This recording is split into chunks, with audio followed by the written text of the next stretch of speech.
in the house and it don't stop. Oh, what's good, hip hop? Your boy just helped save it.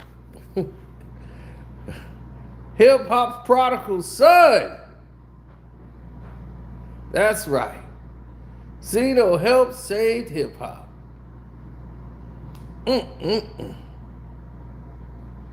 Feel good. Yep-a-do, yep-a-do. Feel really good.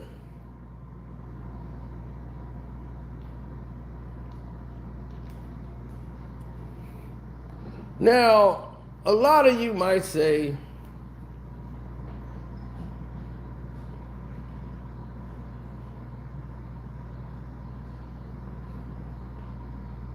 why do you, what in the world are you talking about?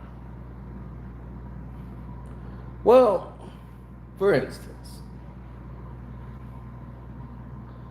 there is a known anomaly that has transpired within the sport, within the industry, with everything that was going on.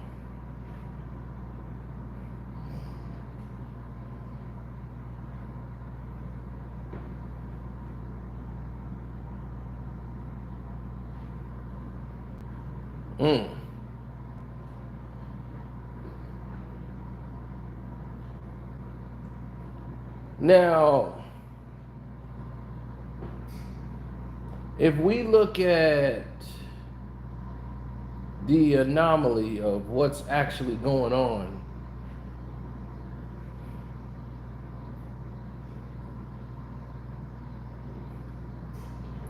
we're looking at a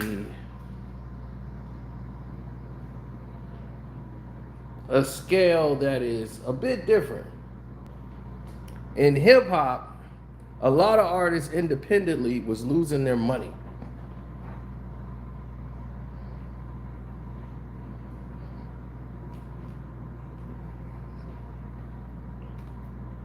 And not only were hip hop artists losing their money, it became a much bigger,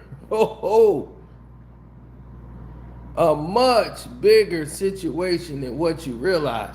They had pretty much handicapped the industry based on financials, based on streaming revenues, and they were pocketing the money. When companies restructure their business practices, the middleman or the small guy is cut out and left in the wind. Rest in peace, Nipsey Hussle. He was one of the main artists who was also fighting the good fight for independent artists so that they wouldn't be shut down. Vince Staples was another one who was out there fighting the good fight for independent artists. Vic Mensa, even Mac from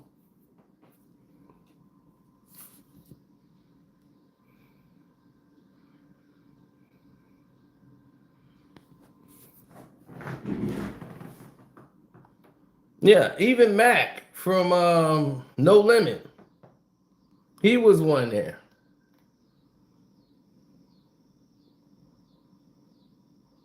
Now,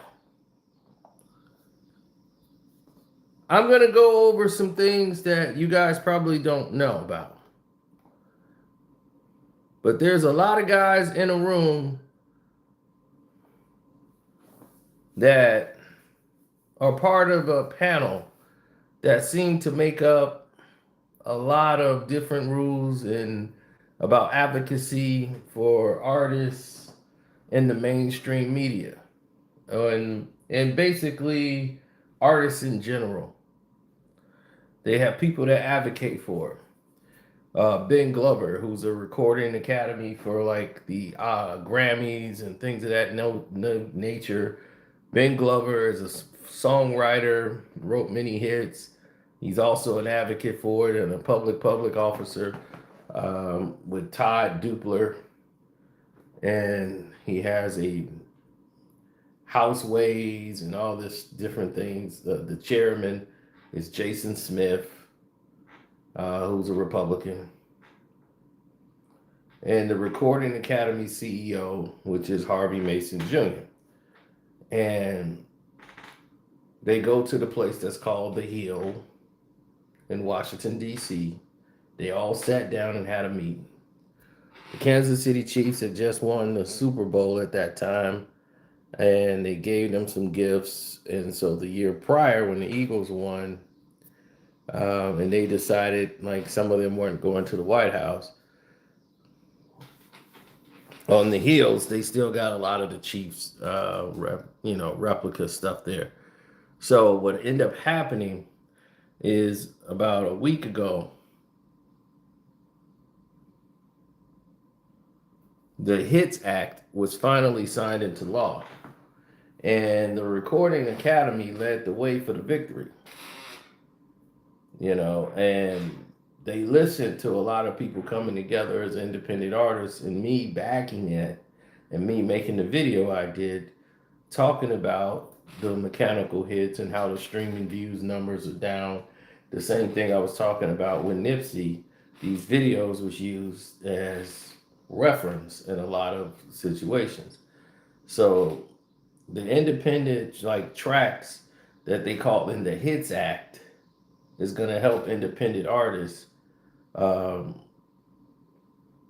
with their advocacy for the recording academies, and they can secure different results than what they've been previously aware of or was privy to have. So in 2020, during the pandemic era, that's when they was working directly with Linda Sanchez, who's a Democrat, and the the House of Representatives was working with her, and the Republican from Kansas City, who's that Chief fan, when they Chiefs won the Super Bowl, this guy Ron Estes, he came in and they crafted a bill to address the economic impacts of COVID-19, right? For the independent music creator. They wanted to incentivize the creation of new music. And now that the Hits Act has allowed artists and recording producers and songwriters, they'll be able to deduct the cost of sound and recording and production expenses from up to $150,000. See, in the years it occurred, and rather than go through everything they would have to for the independent artists because of the pandemic, the indie artists couldn't really get their money.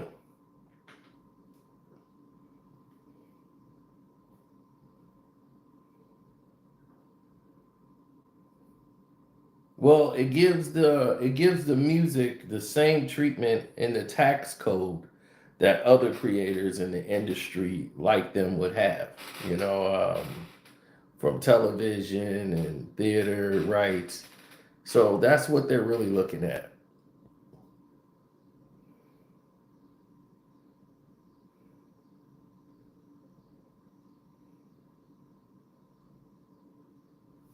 The majority of yes, the majority of the people out there don't seem to understand or get it.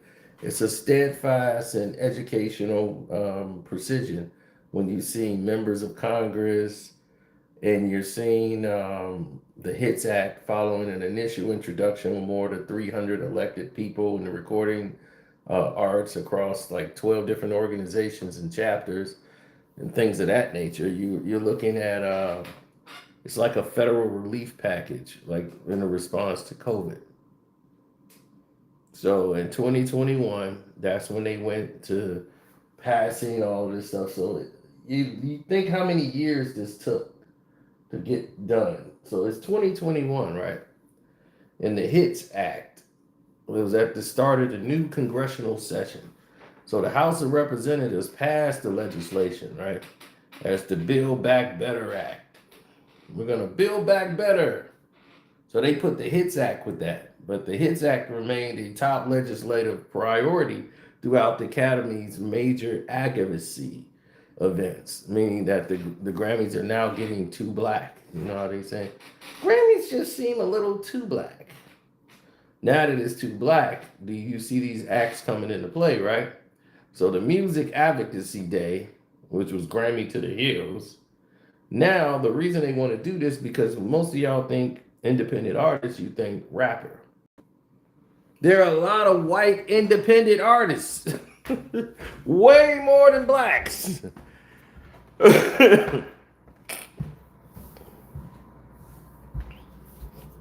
But you see this as the black rapper that's trying to come on. He independent. No, he don't have a deal. That's a difference. He don't have a deal. He ain't independent. He broke.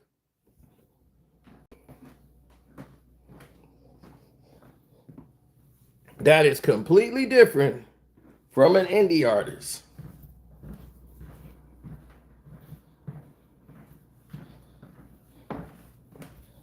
Now,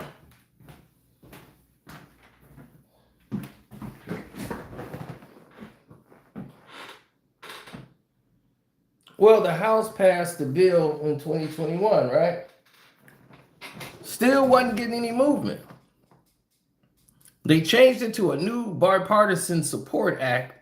And in 2023 and 2025, they had a recent reintroduction back because they got the new senator in there, Catherine Cortez, the Democrat from Nevada, right?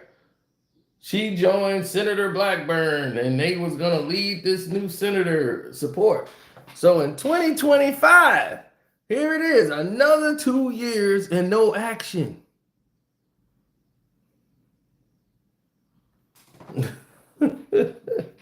So here we are talking about the HITS Act again. So this is when Jason Smith, the Republican, comes into play, right, at the House. Then the President Democratic or domestic policy package come in, and that honored Sanchez and Estes for their work with the Grammys on the Hill and trying to make this money for independent artists.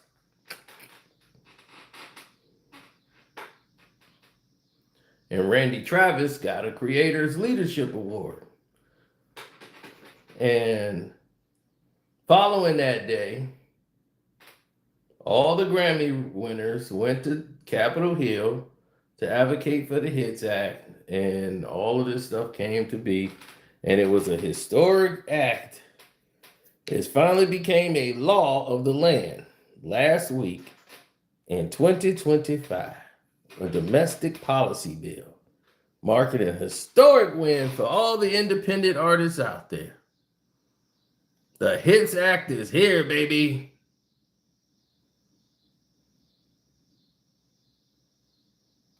Oh, it's big.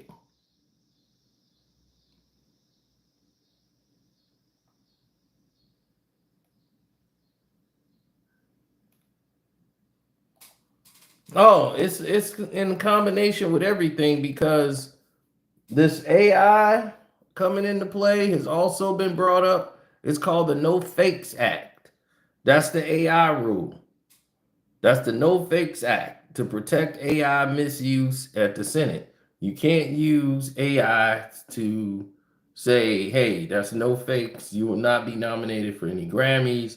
There's provocation against that. So meaning that if you die, somebody can't go AI your voice. You will have to have consent from somebody else to do that. They can't just go and fake up, make your voice or whatever, whoever owns your likeness rights and all of this had to be done. So the deep fakes, the AI, all of it, that's there. Martina McBride was the first one to come up with that.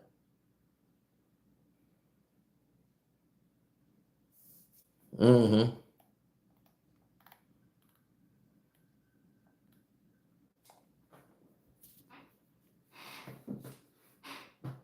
Oh, it's a lot of people that they weren't thinking about hip hop when they did this.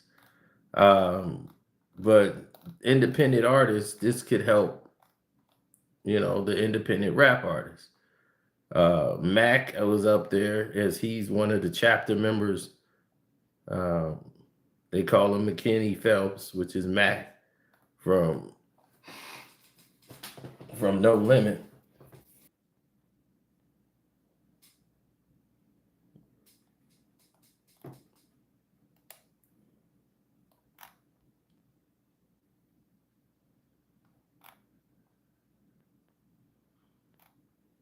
Well, you got to think about how everything is coming into play.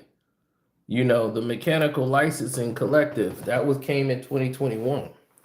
That's the let's call the MLC,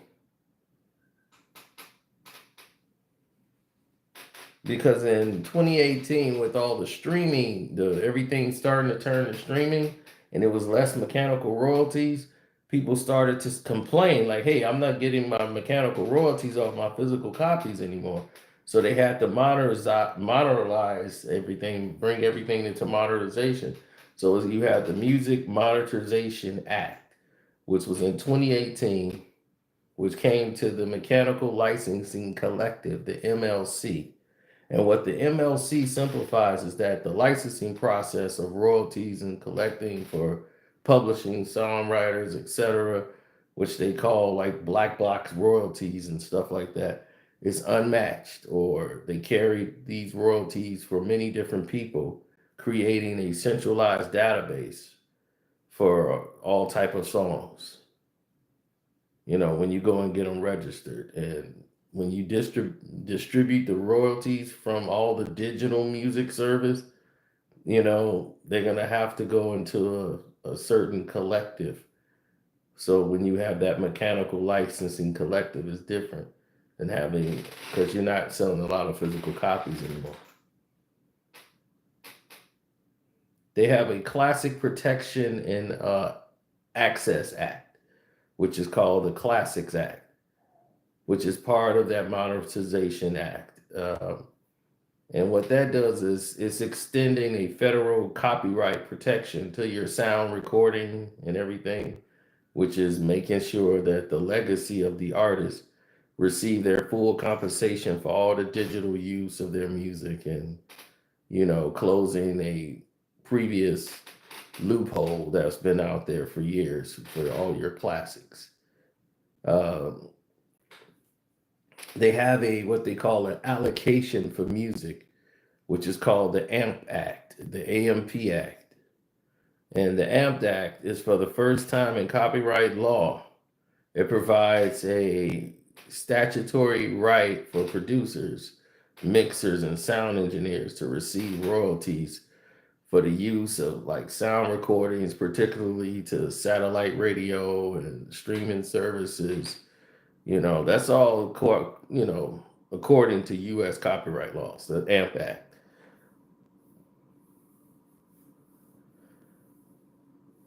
Well, all of it's connected to what they call the MMA. And this is not Miss Martial Arts, it's the Music Monetization Act. So what you have is the willing buyer, willing seller standard, which means that the MMA that they put together, the design the new standard for how to determine what is a mechanical license and what isn't. That royalty rate and all of that is coming from the willing buyer and willing seller standard. So they use that to determine what is a willing buyer and willing seller. And it's potentially leading to a fair payment for songwriters and publishers. So they had to put that law into place.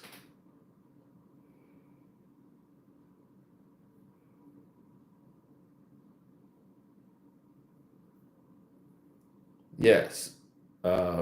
They have development programs that was just signed into law, which we just discussed, the HITS Act. That's the Help Independent Tracks Succeed. That's what HIT stands for. Help Independent Tracks Succeed. So we just went over the HITS Act that just went into law last week. So definitely, claps for that. The American Music Fairness Act. That bill aims to ensure fair compensation to performers and producers when their music is played on, like, let's say, international radio or or like AM, FM, requiring radio stations to obtain your license, right? They have to obtain a license and pay royalties for your sound.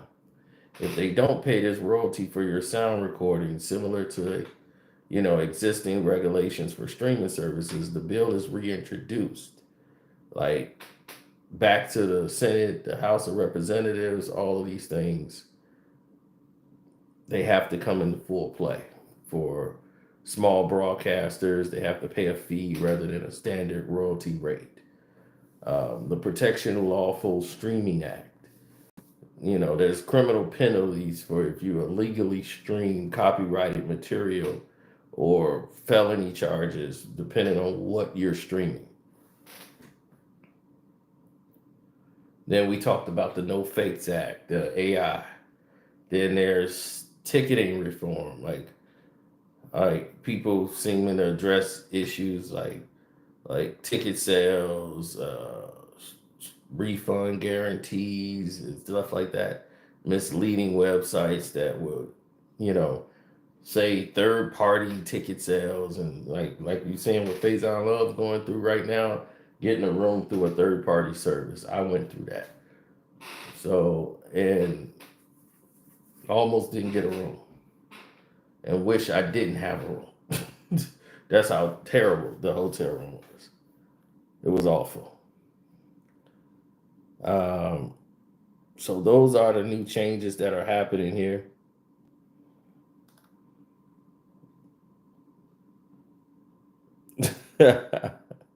So now that you have all of these royalties that are coming out, the taxes and the artists and what they call the recording provisions. Taylor Swift, when she went through that, that's when it became a big thing. When Taylor Swift do something, record labels were seen like they were no longer re-recording restrictions and artist contracts and all of that. They can have implications for artists seeking to gain control of their music and for promotional use of the art by limiting re-recordings. Taylor Swift blew all that up.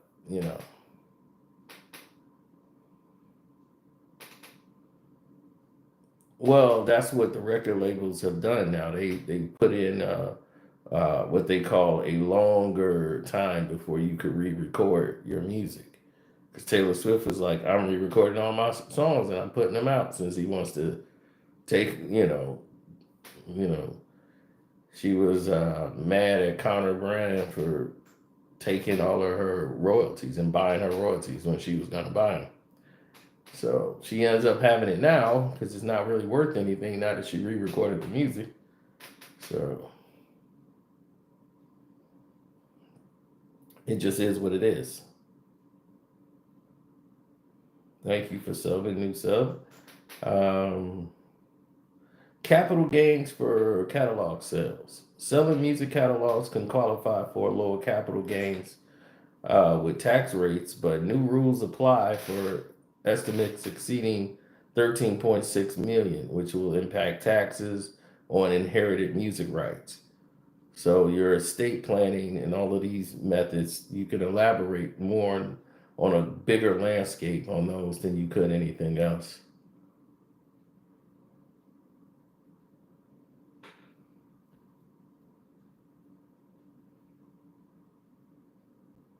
Yes, the legal landscape is the major problem. So if people can find a way to maneuver around the legal landscape of things, then yes, they'll be able to garnish some different legal loopholes they can get around. Now,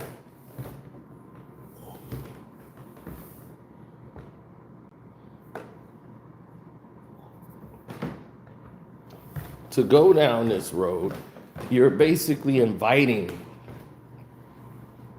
trauma. You're inviting a bad situation. What Taylor Swift did, re-recording her songs, was like, way to go, Taylor. But now record companies are saying, all right, we're going to have to change things up a little bit. because they ain't getting this money back. You know what I'm saying? So, what you really doing? You,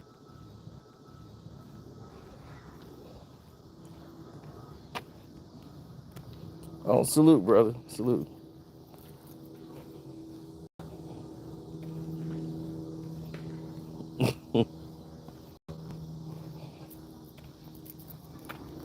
And when you start seeing massive issues, and I mean massive issues that are going on, it starts to weigh on people.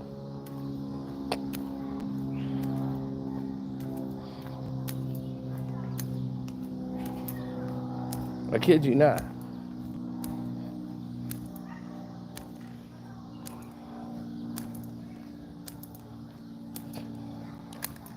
I.e.,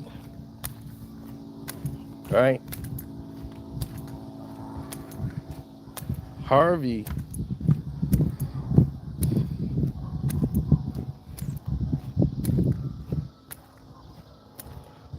Dobson, who came in and tried to say, hey, you know, we're going to come into the house and we're going to change these laws. We're going to get all these things going. How does this help the rapper? Well, you're not independent just because you don't have a deal. That just means you're broke. An independent artist or indie artist normally is signed to a small label, an independent output that would help protect them. They're not signed to a major label. That's what they call an independent artist. Someone who's basically in the recording world, not signed to a major label, but a small indie label, a small independent label. They're considered to be an indie artist or independent artist, meaning that they're in the field, they're an artist, they're working.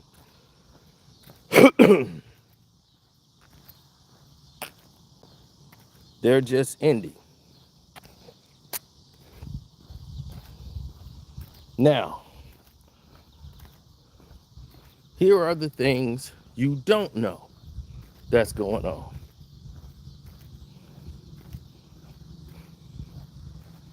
Behind the scenes, all of these different things has been transpiring, and a lot of people haven't been saying anything about them, but they should have been.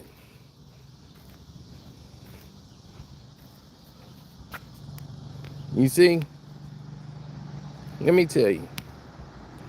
You see, Birdman,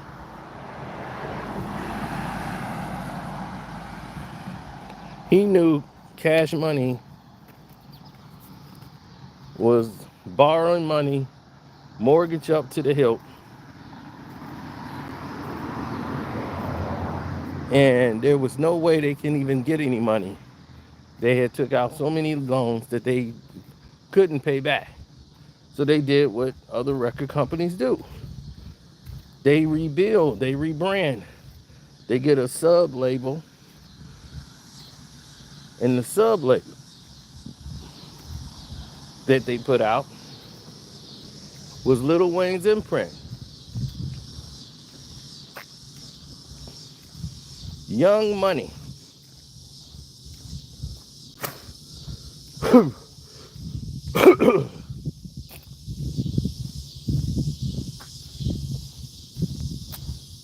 So Cash Money Records went through a restructure.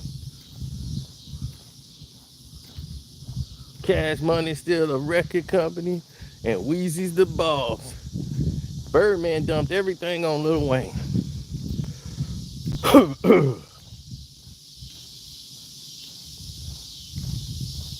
He said, I'm gonna give you your own record label. And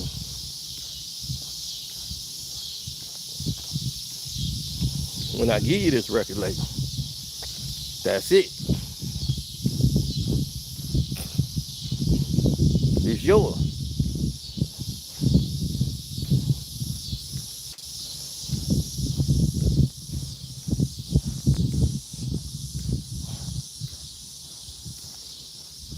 You gonna run everything, and that was it. So he basically told him, hey, Walter, Yeah, the cake been baked on that. Here what we gonna do. Yeah, ain't no more grills and Cadillac doing that. What we got, you got this whole thing on lock. Young money, that gonna be an extension of cash money. Y'all young money. And you go out and get your order and sign them and do that. You do your own thing. Cause we too old to be hanging around y'all young folks. So yeah, cash money, young money. We like, yeah, I like that, man. We do, yeah, we do, buddy, yeah, buddy. But Birdman getting all the money. So now you have an imprint label attached to the other label that's still owned really by Birdman. But he put you down for the responsibilities.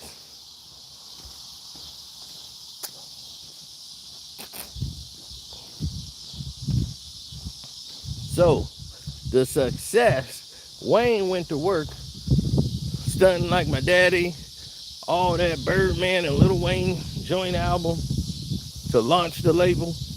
Then he started putting in all this work, Wayne putting in all this work. They signed Drake, they signed Nicki Minaj. Two of the worst contract signing, like for the artists, not just the who they signed. But you have one of the biggest female recording artists, and as far as sales, with Nicki Minaj. Then you have another one with Drake, with all his sales. So now, with all the records being sold, you have all of these people in conjunction with each other, right? So now you got all these people in conjunction, record sales, the whole nine. What do you think happened after that?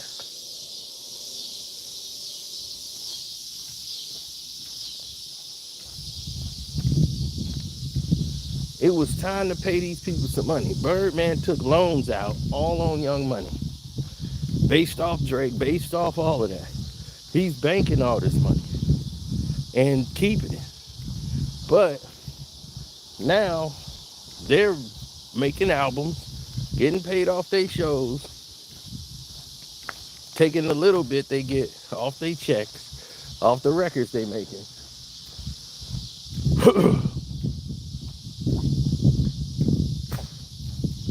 But when it's time to release the album budget, the recording budget,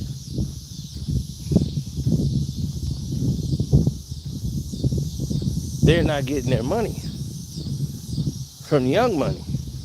And Young Money saying, we can't pay you because we haven't gotten the money from Cash Money. And Universal is like, we sent the money to Cash Money. And Cash Money is like, because first, Birdman was running that, man, you know it's caught in the pipeline, man. Universal got to go on and cut the check so I can cut it to y'all. They playing games. So he ran that scam for as long as he could. Well, meanwhile, he was buying gold toilets, and Weezy was believing it.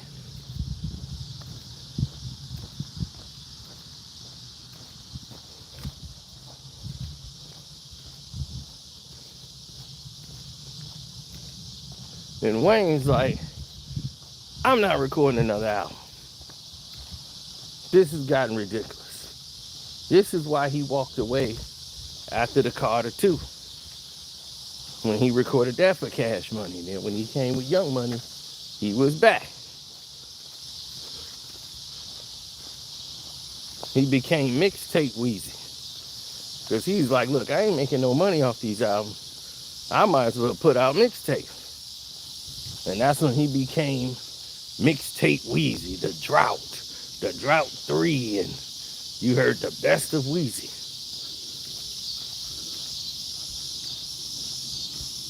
He couldn't miss. Everything was a hit. Then what happened to Weezy? Right? He came back. When he came with Young Money and did that, Birdman tried to flip that and do it all over again. He said, all right, I got Young Money popping. Let's make another sub label. All the other major labels have done the same thing.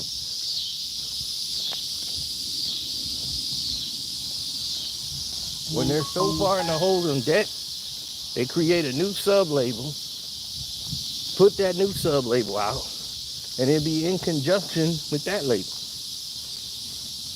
All major labels have done it.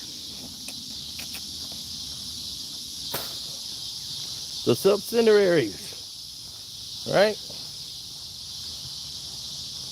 They've all made it happen.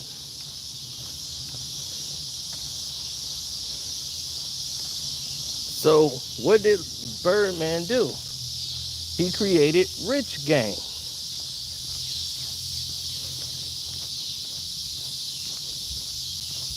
Right? He created Rich Gang. He wanted Young Homie Quan, and he was gonna sign Young Thug, both of them together, and then he was gonna sign a whole bunch of other artists around him and make a whole Atlanta-based squad. Call it Rich Gang.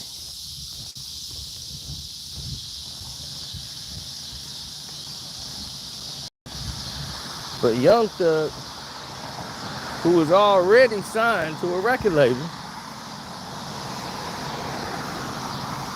saw the play and was like, nah,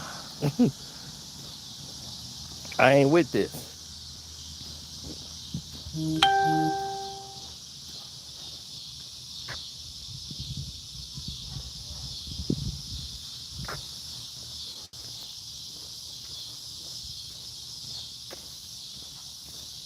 Yeah, he wasn't with it.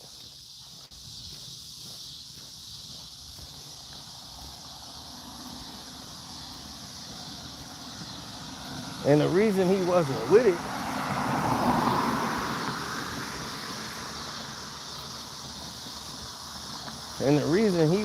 with it was because it was nothing to really get behind. So that's why he wasn't with it.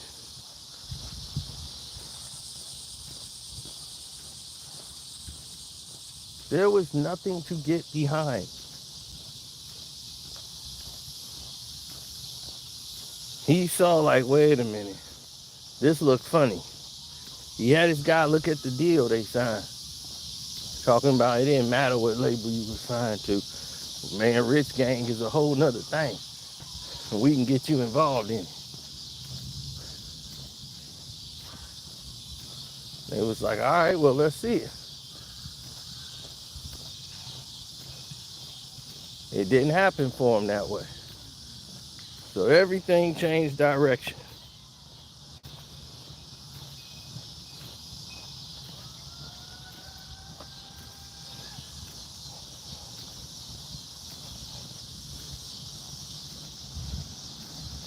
Well, nobody we knew took that approach, that what you just said. And then he supposedly, Thugger said, well, we gonna do Rich Gang. They put the Rich Gang thing on the Barter 6, and that's when Wayne was going through his thing. That's why Thugger was coming out, and they was trying to say, oh, he trying to replace Lil Wayne with Thugger. And he was talking Rich Gang, but he never signed with Rich Gang. Birdman was just paying him to do that, and he was putting out these mixtapes claiming Rich Gang, but there's no signed deal with Rich Gang. There's no, not signed. Thugger never signed. That's why Thugger and Baby, you know, he kind of got mad at Thugger because Thugger never signed. Thugger was smart. He never signed a deal with Rich Gang. Quan did, but Thugger didn't sign. which kind of led to the split, which was smarter. Oh, the Barter 6 was hot. You know, I was just like, oh, this some Lil Wayne, you know, some Lil Wayne stuff. So I said, all right, somebody got theme music while they play?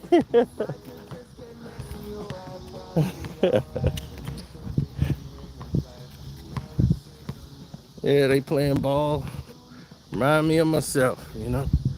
Kids playing ball, they got theme music.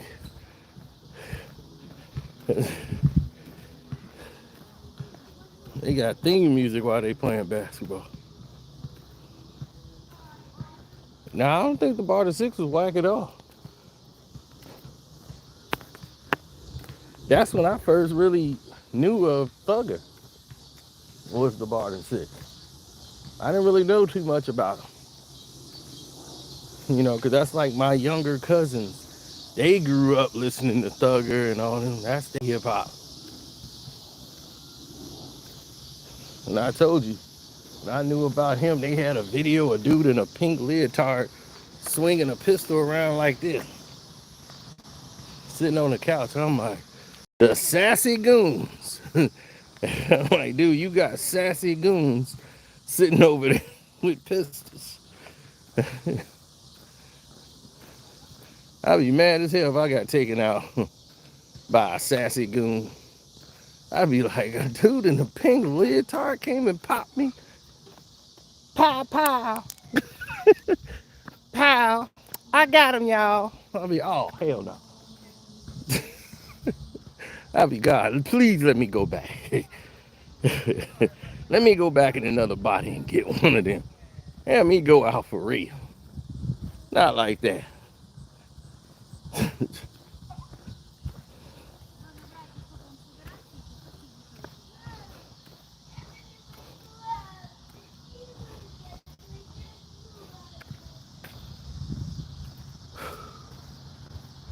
Now, let's get back to the record business. Now, in the record business, you can clearly see or understand people are very overzealous for success. They're very determined to have meaning. They're very, basically, they have a lot of ingenuity when it comes to artistry.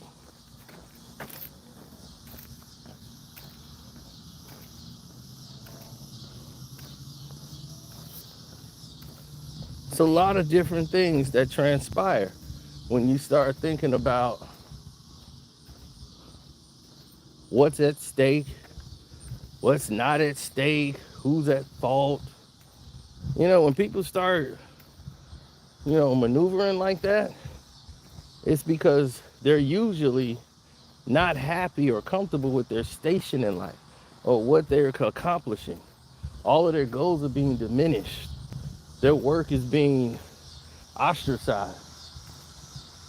You know, it's not a good look. It's not a good draw or pull of attraction to bring people in. A lot of things that transpire now is pretty much sad. So when you see it, you're not getting the full effect.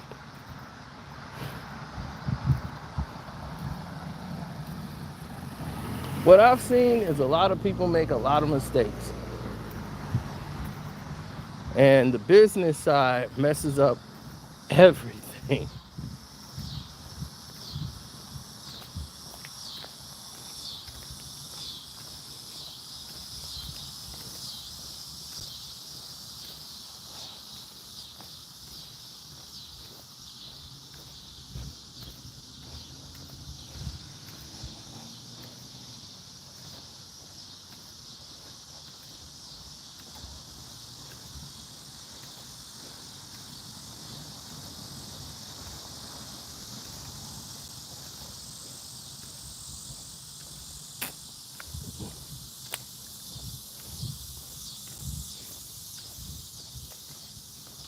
Well, there's certain other deals that were put into play. One of the biggest first, what they call like the first rap label, but it really wasn't, but Def Jam Records. Def Jam went through many changes, and Def Jam has been done since 1995. Record labels, like hip hop labels, that stuff would last, that did last 10 years, then wow, that's amazing. But pretty much, your artists get old, your new artists are not pulling in the weight, and you got to reestablish them. And it's harder when they don't have the talent. And Def Jam signed a lot of artists, threw away a lot of money, burned through it with all of these projects that were brought before them by people like Leor Cohen. Leor Cohen then decides to make up for these losses. He says, I know how to make up for these losses. Leor Cohen goes ahead and comes up with a grand scheme of an idea. Leor Cohen decides, hey, I'm going to take a big swing.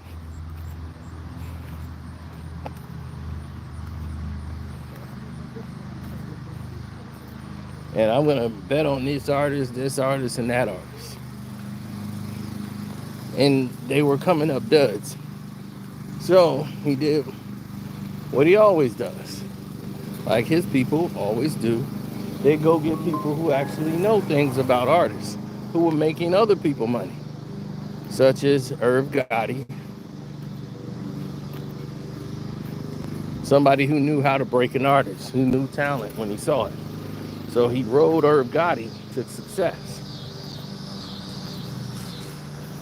He was linking himself to Puffy Combs through what he learned from Irv Gotti. Gotti brought him Ja Rule, brought him DMX, Ashanti, all of these artists doing songs with Jennifer Lopez, the other artists, and his connection with Diddy. It was helping bringing Def Jam out of the mud. Now, here's the thing. Def Jam had to basically sell half of their company in 1996. So they became the Def Jam Music Group because they had to pretty much rebrand.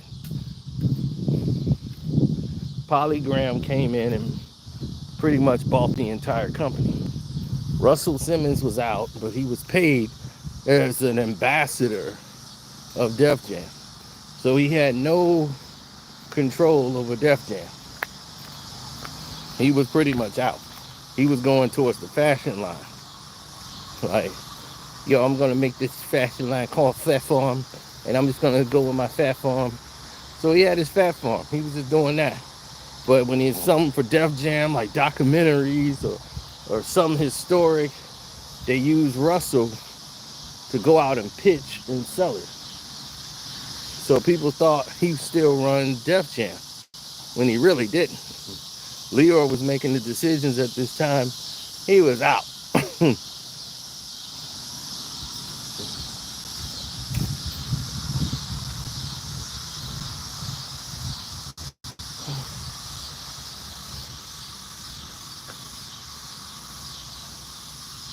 Yes, that video game money that the rappers didn't get any royalties on, which really doomed them. Def Jam was able to, that was a great idea by them to come up with the Def Jam Vendetta. The artists, they made a soundtrack to go along with it, where the artists put out their music. Then Chris Lighty decided he was gonna do some of his work because he represented a lot of artists from LL Cool J, Busta Rhymes, all of them, the Violator album. He had Keith Murray, everybody on this album. Because Chris Lighty represented all these artists. So they put out a Violator compilation album, which means Def Jam would eat, everybody would eat. That's when Fatty Girl was on there. And he had Fatty Girl was a hit with Keith Murray and LL Cool J. And that ended up becoming the name for the video game, his move, the Padunkadunk Slam. Girl, you got a big Padunkadunk. Don't hurt nobody. When he said that on the song, they said, well, that's the name of your finishing move, the Padunkadunk Slam. So they just thought, cool, I'm going to get a little check because my name is on there. And that was it. They got a little one-time check, and that game made a killing. If they had royalties into that game, they'd have been set for life.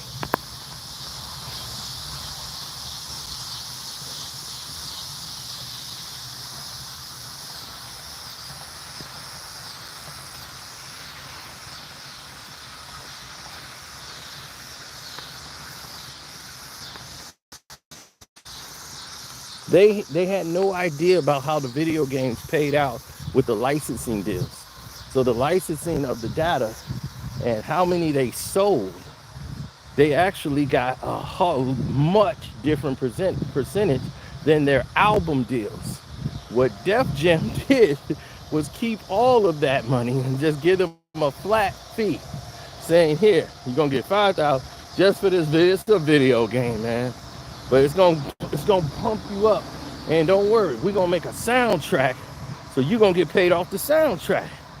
So the rap artist gonna be bet. Word. I'm gonna be on a video game, son. You get to play me in the game.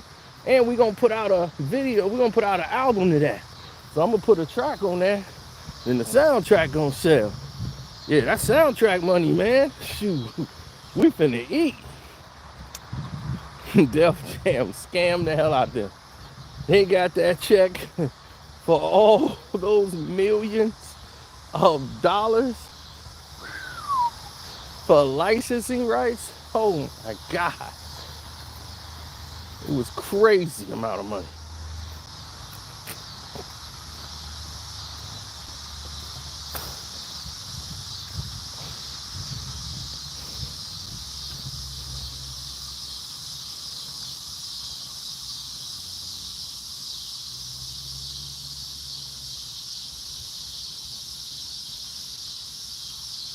Oh yeah, the licensing deal was crazy.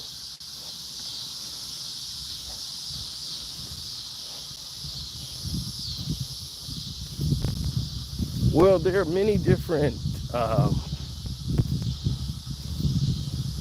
many different entities that are put into place that other people don't relate to or they don't realize. But if you're a recording artist or you know a recording artist, send this video to them. Because it's all about licensing. And those who are smart and they own a lot of their publishing or pretty much all of it, they get discarded. Lupe Fiasco, he's like, why I ain't hear from Lupe? Because Lupe was too smart to play the industry game. He said, I'll just get out of it. And they was like, you can go. Just like that. Took him out of the game. Chance the Rapper never got another chance.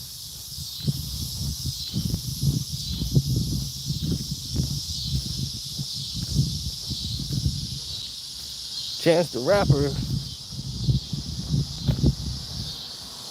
you know, everything was political with his family. So because it was political,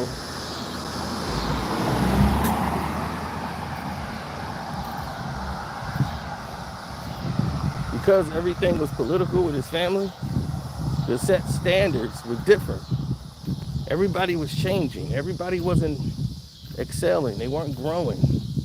They was thought about continuously doing the repetitive thing over and over again, hoping it'd get a different result. But it didn't. Nobody was firing under the same cylinder. Everybody just kept on with the same old. And it never changed. So when you start making these different loopholes in the scenario, in the situation, you're going into it similarly. You have a said knack and an act to go ahead and push the button.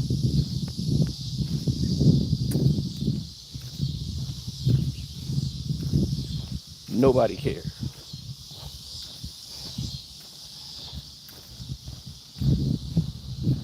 That's because the majority of the people that's involved in these pragmatic situations, they don't like to deal with it. The fact that they're signed to bad contracts.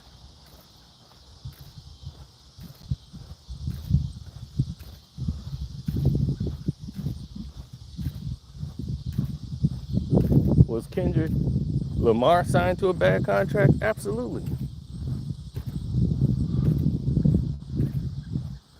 And this is the weird thing about it. You see Cube, Dr. Dre,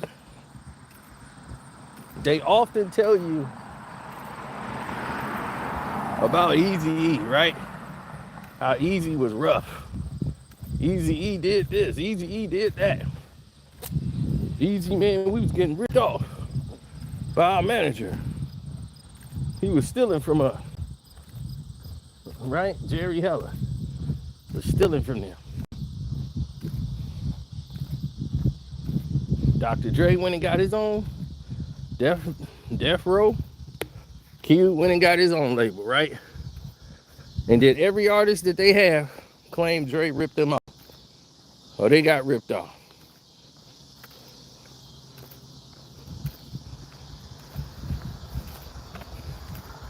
So the same thing they were upset about with Eazy, and they blamed Eazy-E for.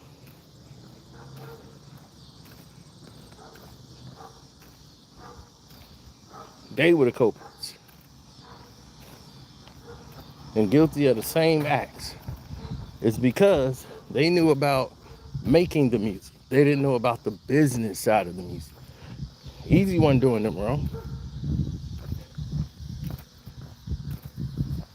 He was paying them as they were supposed to be paid accordingly. Ice Cube was paid as a writer and as an artist.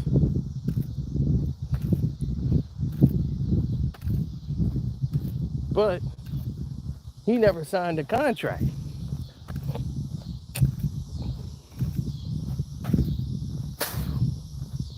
So you never signed your deal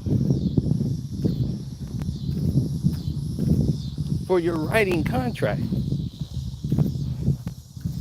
So if you don't sign the contract, they can't pay you your writing credits. All of it goes into escrow. Or if someone comes in and claims it, they kept telling you, Q, sign your contract. No, I want to look over my deal. Q, sign the contract. No, man, we getting jerked. We getting robbed.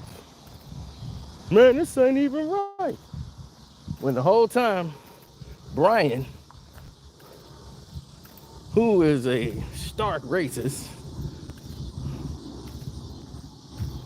didn't want any of y'all making any money, but he didn't know how to run a record label. Priority was going under the ground, fast. They only had the California Raisins. That was the biggest hit they ever had. They had some old recordings. So they had nothing to lose. They had two other record deal companies, I think Sire Records and Solar Records. What I was gonna do a deal with Eazy and them, but they went with Priority because Brian came out like, yeah, this is raw. People are gonna love this. They're gonna hate it. It's gonna sell a lot of records. It's gonna make people offended. I love it. He knew controversy sells, or something that can cause a commotion. And because he owned the rights to the California Raisins song or whatever, heard it through the grapevine, he was able to make money putting that with the California Raisins.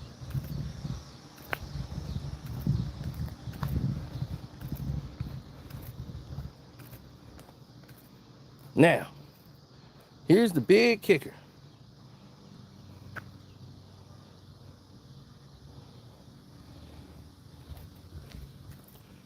Cube had checks there, never signed his contract. So his performance money, his record money, he got. But he did not get his writing credits because it was caught into escrow because he never signed the account. So he didn't get that. So he thought he was being robbed when he wasn't. Those come in different paychecks. You get them in different installments. But he doesn't know how to get paid or how they're getting paid.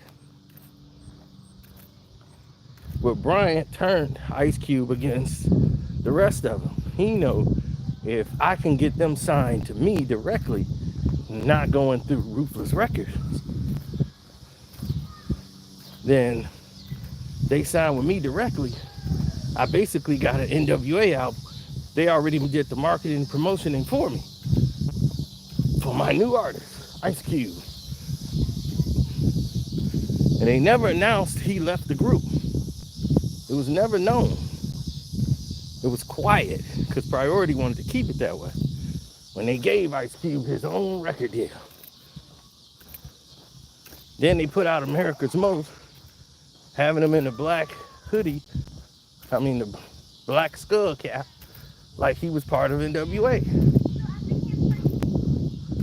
So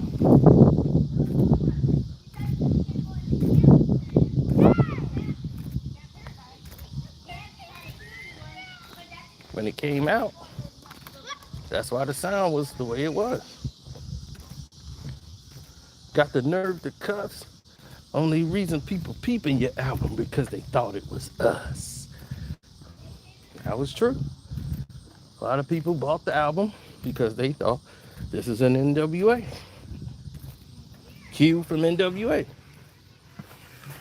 got his own album out. That's what it looked like. And if that's what it looks like, that's what it is.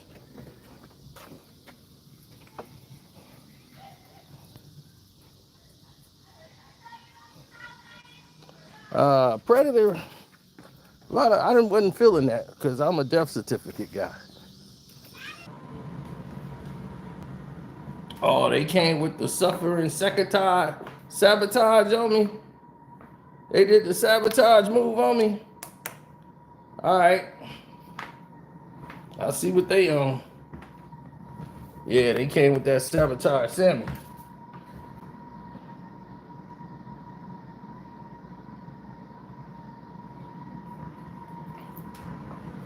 What was the last part y'all heard before they took me out?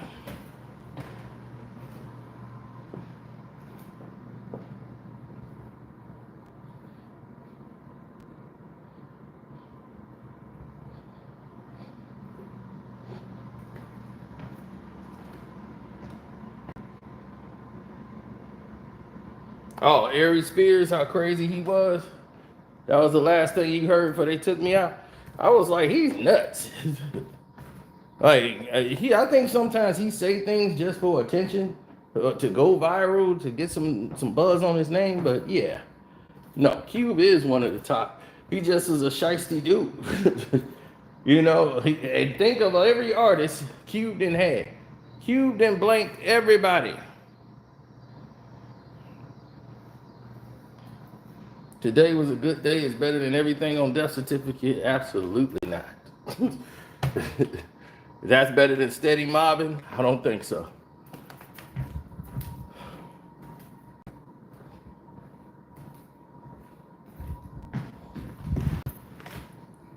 When I hear it go boom, dun, dun, dun, dun, dun, 4, 5 brothers in the mothership, better known as a deuce, and we know. I was like, yeah. Shoot, steady mobbing hit. Are you insane? Oh man, I would have probably jumped up and choked Ari Spears right then and there. I'll be like, Ari Spears, you already look like you just came out of a fight. You look like you just came out of a fight. So let me tell you something right now. Me hitting you ain't gonna do no damage.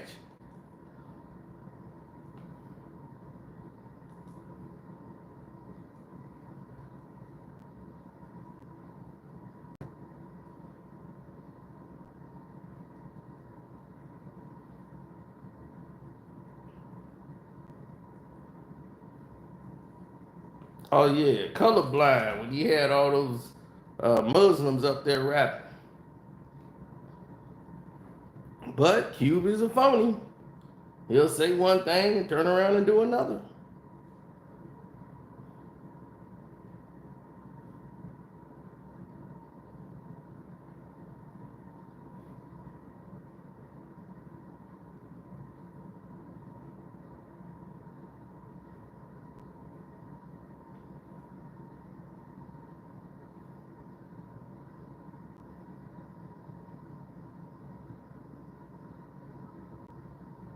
Yep, a Muslim drinking brew.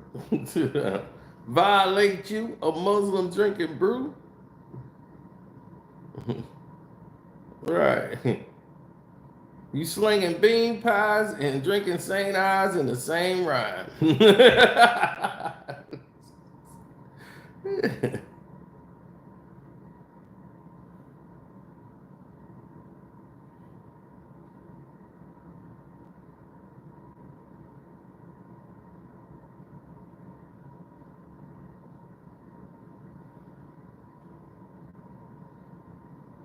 Well, of course, because he thought I'm the Don Mega Cube. He knew nothing about common sense really as a battle rapper. So he's just like, this dude can't battle me. I could just bully him. He ain't gonna name no New York rappers. You know, Cube ain't gonna do that. So he can go on common. I'm bombing on common sense. Chicago is mine. Nigga hit the fence. It was like, dude, come on.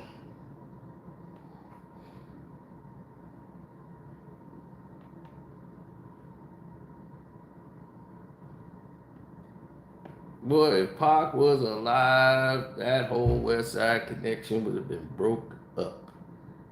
Trust me. After that one album, and that album was great. That first album was a monster. When they made Gangsters Make the World Go Round, that was it, man. Mac 10 straight talking and chicken hawking.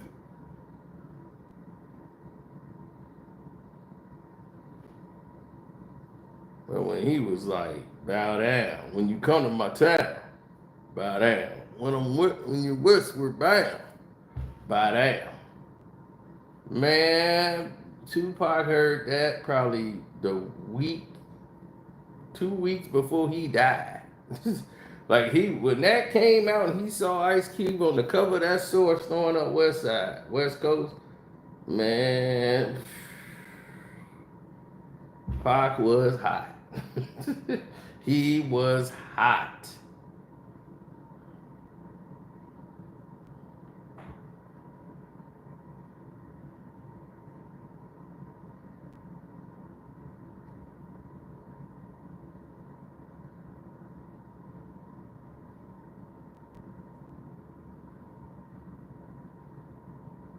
Yeah, Gaddafi brought the Source in, and Pac read everything.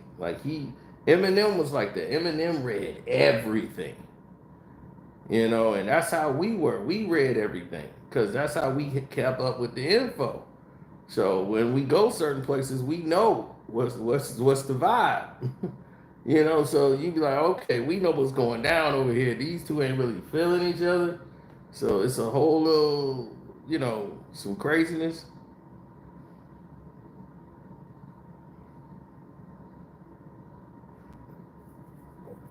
But when he came out with West Side Connection and he decided, man, Pac saw that and was like, the Bow Down song was out, and he saw the Source magazine with Ice Cube on there. Gaddafi's like, oh, look, your boy Ice Cube, man, he with the West Side Ride. He was like, Pac gave him the side eye, like, you don't see what this is? He was like, this is exactly what I was talking about. He said, this is exactly the shit I was talking about. Now, if I let this motherfucker go off the West Side and he ain't been standing there, where was he at when we was doing this? On album 2, 3, 4, 5, he ain't never throw up no West Side, ever. He ain't even do it in the movie with John Singleton.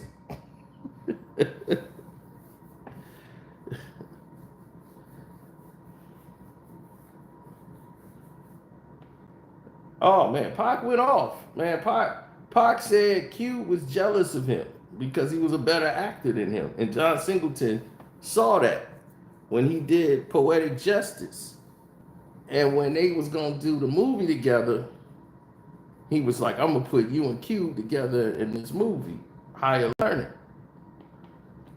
Right? And they was like, all right, cool. You know, Poetic Justice was a hit. So when they was finna do the whole scene, all of a sudden the studio came up with reasons to fire Tupac and get him out of there with the thing with the Hughes brothers and all of that. Like he was on thin ice.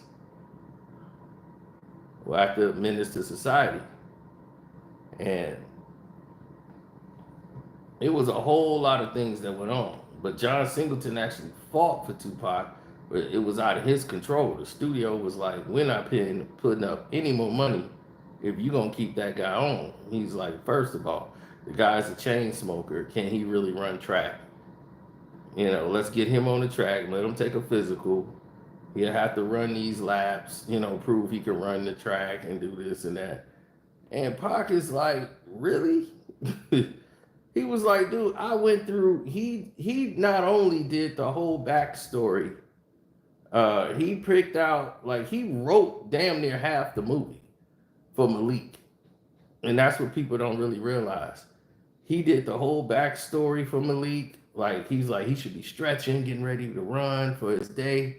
And he's listening to this song by like Marvin Gaye. Like he did all that and they filmed it. John filmed it just like Tupac did.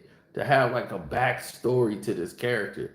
To like, he had so much backstory, you know, like giving him like, this is what motivates him to get up and run, you know, inspiring. It remind him of home, remind him of struggle. And it's like, he's running, he just get away from his problems when he's on the track. He disconnect from the world. So he's like, we need to, you know, do that. His whole look with the backpack, that was all Tupac. And when the movie came out, he was like, he got no credit. He got nothing. And then he didn't even blame John for that because he was like, I understand with all this, who would take me? Like, who would hire me with all of this on my head? Who would definitely hire me? You know?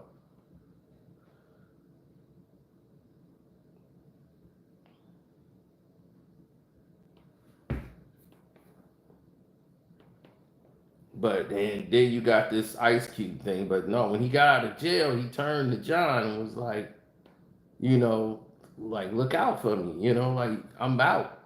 You know, I'm out, I'm back, I'm doing this. And he's like, John, when he dealing with me, like, I ain't dealing with Pop. Yeah, I ain't dealing with Tupac. Like, he wasn't even trying to hear him.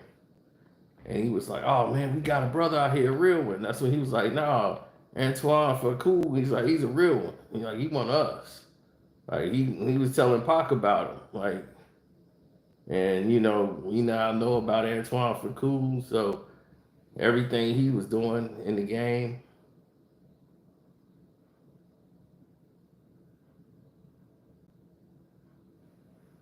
No, Drake's a better actor than he is a rapper.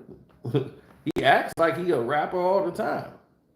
But first of all, Drake on Saturday Night Live, he was great on Saturday Night Live. He fits those skits. It's just that, you know how people are not fit for certain roles? You know, I don't see Chris Rock being no tough ass mobster. It just don't make sense. Fargo with Chris Rock. Let me tell you something. Boy, if you say another word, I cut your lips off. And I'm a tough gangster. You ain't seen me. I fought a whole army of cockroaches up in my house. You ain't taking my big piece of chicken. So, you know, you can't have Chris Rock as a mobster, gangster, any of those type of roles. It just don't make any sense. And it'll look redundant.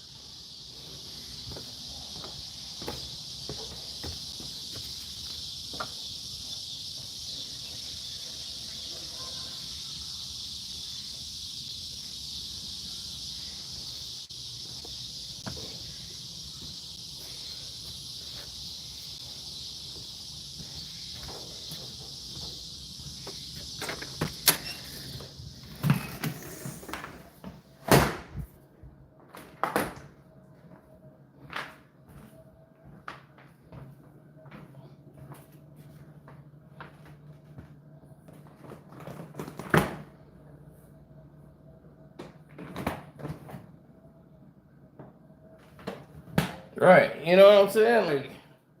Like he said, I wasn't Nino Brown. I ain't tried for that role. I was Pookie. Right, Pookie was the role that you go for.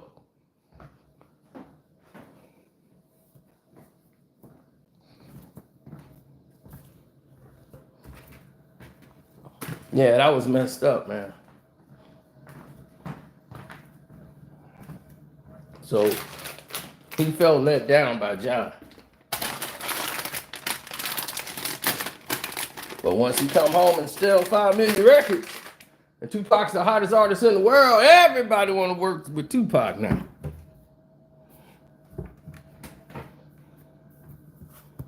Because he changed his image. There was no more bandanas and tattoos. Now he's got dress suits on. It's like, oh, look at him. He got on a dress suit. Pac got on some tailor-made Versace. He on the fashion shows. He was a complete artist now. And that totally erased all the stuff they said about Pac. All the troubles and everything. They was like, he's grown up. He's an artist now. And he was like, man, I can't be all khakied out. And he was only 25, but he felt like he was going on 40.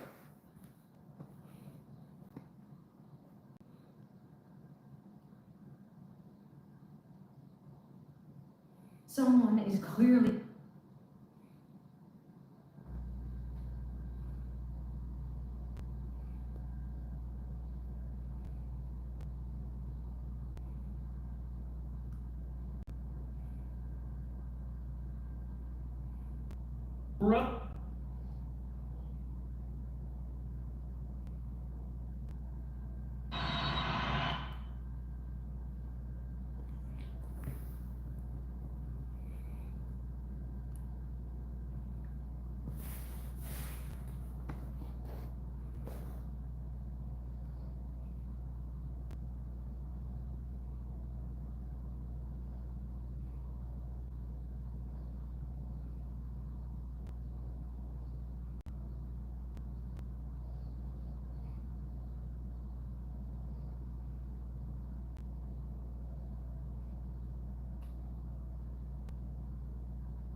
Yeah, so